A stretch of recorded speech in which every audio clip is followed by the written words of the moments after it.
Welcome to Matters Financial and Geopolitical from a Frontier. Trust all is well. I must say I'm looking forward to going to the Samburu with Hannah. The last time the two of us took off, we went to the Burana. However, let's start with some macro thoughts. The Fed is scheduled to announce its monetary policy decision at 2 p.m. Eastern Time, 1600 GMT on Wednesday, at the end of a two-day policy meeting, followed by a press conference by the US Federal Reserve Chair, Janet Yellen. Expectations are that it's a racing certainty that they'll hike a quarter point, and therefore if they don't, we're going to have absolute mayhem. But they tend to do as they say they will, therefore we'll expect another quarter point hike. Now, we've had this enormous flattening trend going on in the markets. People have been buying the US 10-year, for example, on the expectation that this is going to be a very shallow rate hike cycle. According to Bloomberg, the flattening trend is further to go. 10-year yields tend to fall following Fed rate hikes, as the last two increases in DEC 2016 and March 2017 show. Tongue-in-cheek from the one-day board, Nasdaq is the place for excitement. Ratio between Nasdaq Volume Index, VNX and VIX Index hit the highest level since 2003. This caught my attention. Andy Warhol's first selfie is expected to fetch £7 million at an auction at Sotheby's. The image was created in 1963 using a strip of photographs taken in a New York dime store photo booth. Emma Baker, contemporary art specialist at the auction house, said, "It is the moment when Warhol, the icon, was born. Everybody is looking to create their own brand now. The self is so ubiquitous and it's all about self-image." But Warhol really was at the forefront of this whole phenomenon, which has only just caught up to his prophetic way of thinking. And as I said earlier, I'm really looking forward to being in the Samburu with Hannah this weekend. We're staying at a place called the Saruni. It's in a conservancy, apparently. In the middle of the Samburu Reserve, the Owasso-Nyiro River flows through dune palm groves and thick riverine forests. It provides water without which the game in this region could not survive. Samburu National Reserve was one of the two areas in which conservationists George Adamson and Joy Adamson raised Elsa, the lioness, made famous in the best-selling book and award-winning movie, Born Free. The last time we were in the Samburu, which was a few years ago, I took this photograph of elephants crossing the Owasso-Nyiro River, about which I was reading momentarily. And then Paul Allen tweeted, "Elephants show powerful emotions there as they mourn the loss of a young bull," near Tarangire National Park, video by Ken Safari. Watch it. And there's another documentary called The Elephants of Mount Kilimanjaro, and in that too they will never forget where an elephant is buried. They'll go and touch the worn out bones. It's pretty extraordinary. I like this photograph from Andre Gregson. Quite a view indeed. 200 firefighters continue to battle blaze engulfing Grenfell Tower in West London. Sky's News reports. Pretty dramatic, and fortunately there have been some fatalities. I know where that is. It's near White City, I think. Cherry blossom trees line a street in Bonn, Germany. Looks very beautiful. Let's now return to political reflections and start with the report Bloomberg was carrying about a Russian breach of 39 states threatens the future of US elections. Russia's cyber attack on the US electoral system before Donald Trump's election was far more widespread than has been publicly revealed, including incursions into voter databases and software systems in almost twice as many states as previously reported. In Illinois, investigators found evidence that cyber intruders tried to delete or alter voter data. The hackers accessed software designed to be used by poll workers on election day, and in at least one state accessed a campaign finance database. The scope and sophistication so concerned Obama administration officials that they took an unprecedented step, complaining directly to Moscow over a modern-day red phone. They're coming after America, Comey told the Senate Intelligence Committee investigating Russian interference in the election. They will be back. This goes back to December 2016 when I wrote that piece, We Have a Deviate Tomahawk.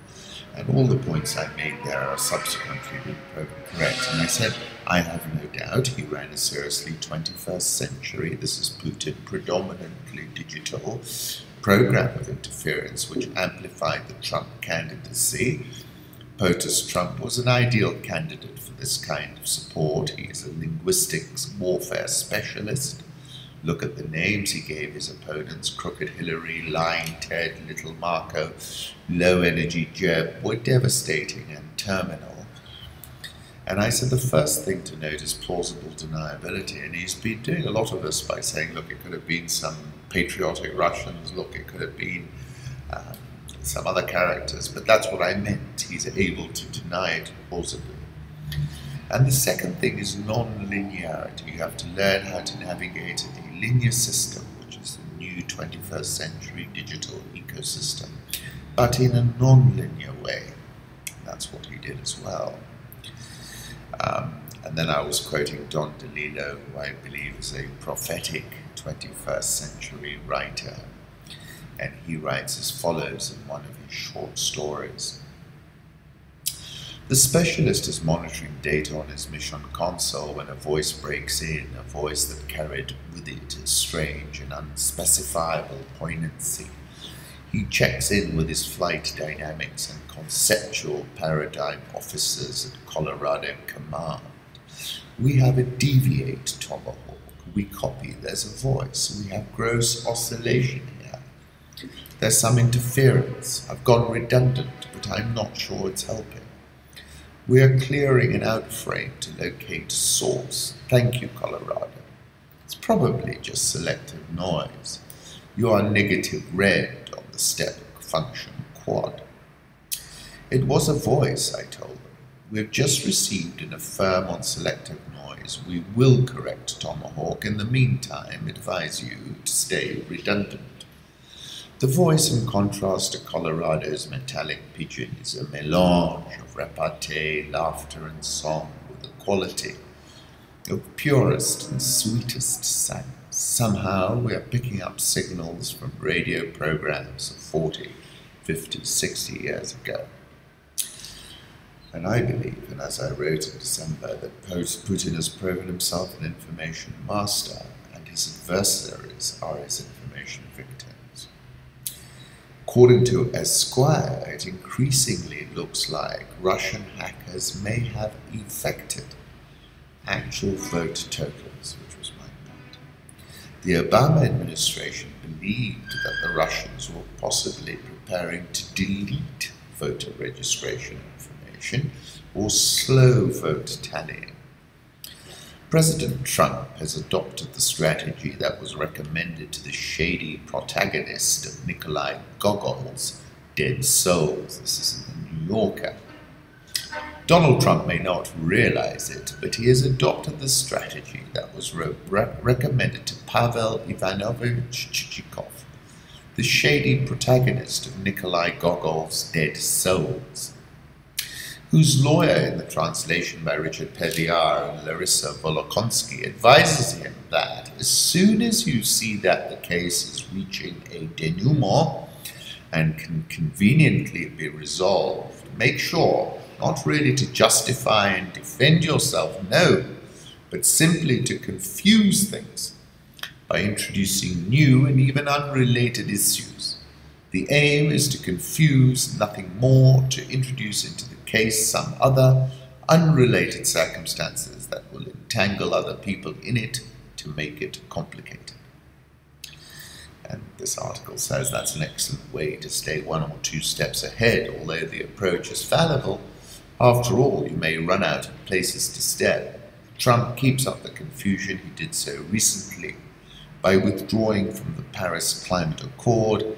He did so again by tweeting a shift in policy vis-à-vis Qatar, which further roiled the Middle East and London, accused him of saying something that he never said.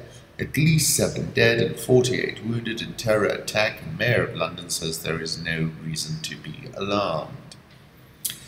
There is no way to prove that Khan's religion is a Muslim motivated that crude outburst, but it's fair to ask if it would have happened if Boris Johnson was still the mayor.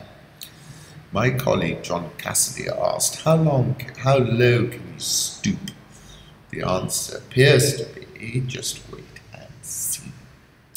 I was up last night and ended up listening to this extraordinary Attorney General, Jeff Sessions, otherwise being called the General, and really was remarkable and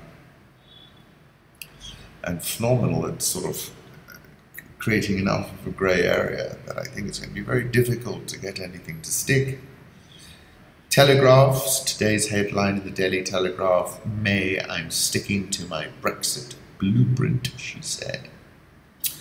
Interesting. Pound enters make or break mode as key technical levels are being tested. This is referring to euro sterling in particular, and how sterling rebounded from 126.40 against the dollar, forming a triple bottom on the daily charts apparently.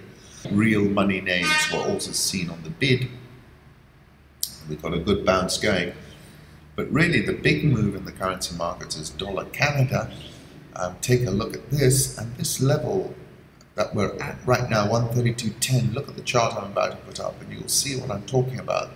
It breaks that, it's going to rush very quickly, I think, to 130, below 130.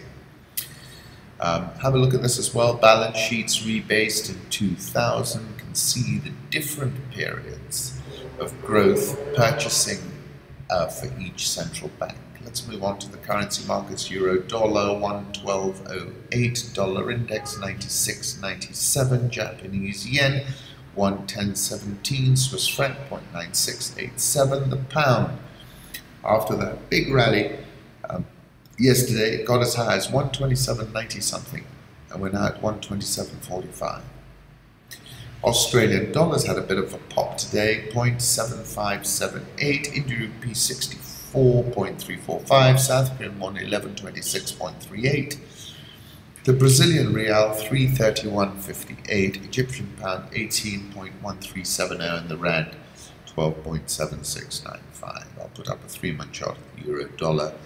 We're taking our time about it, but we're going to churn up to 114.50 eventually.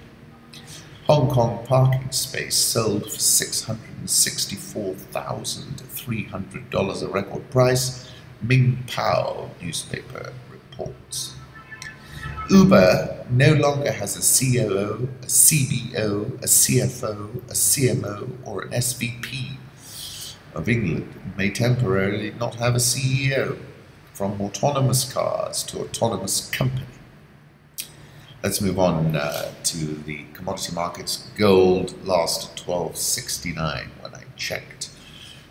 Found a little bit of a base after being rejected at the 1300 level. OPEC says its members exported oil worth $445 billion in 2016, down from a record $1.2 trillion in 2012.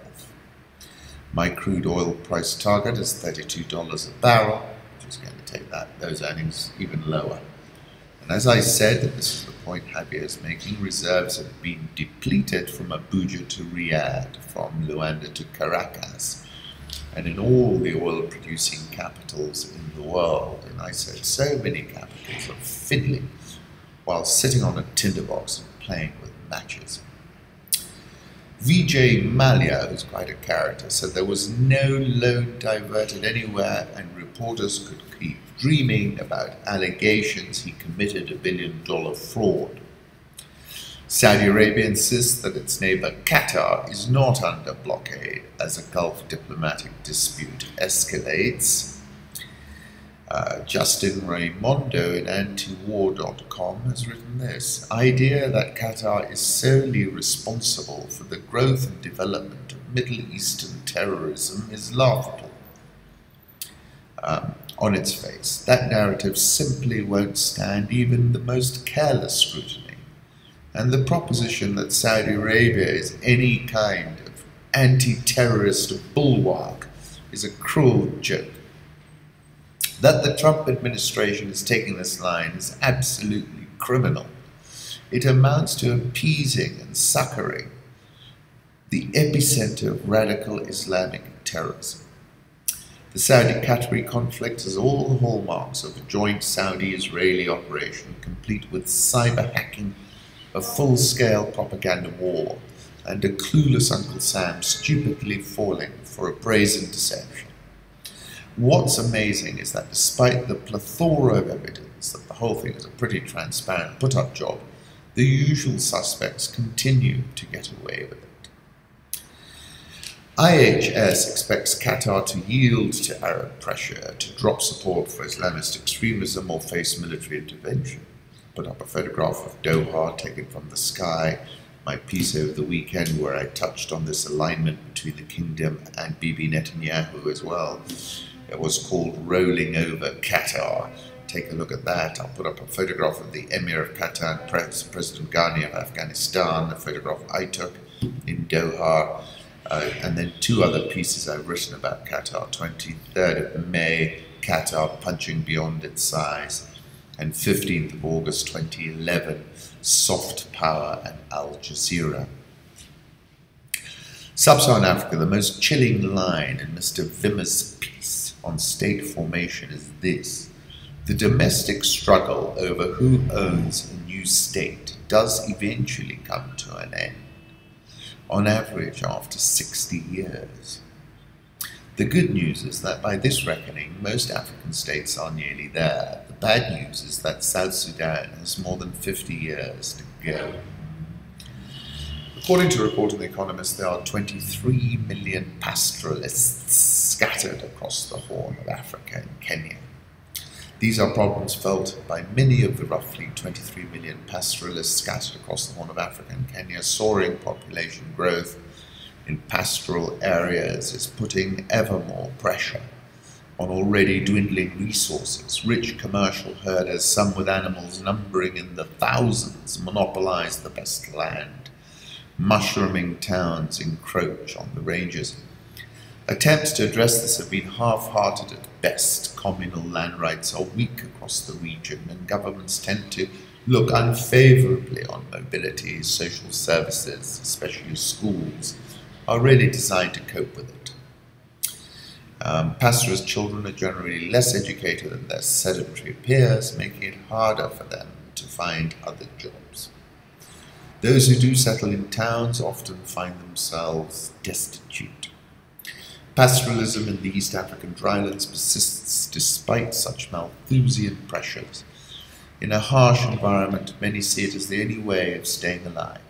Repeated attempts to settle populations and introduce large-scale irrigated farming have a history of failure in the region, not least because they have often involved coercion. In Somaliland, less than a tenth of the land is reckoned to be suited to agriculture, so the choice is between carrying on as nomads or getting educated and doing something different.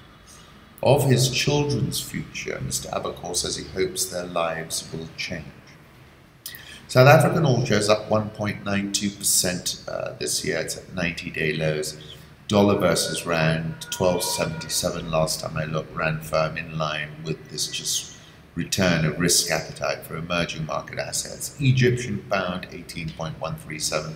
Equilibrium price in my view. Nigerian oil share up 23.32% year to date.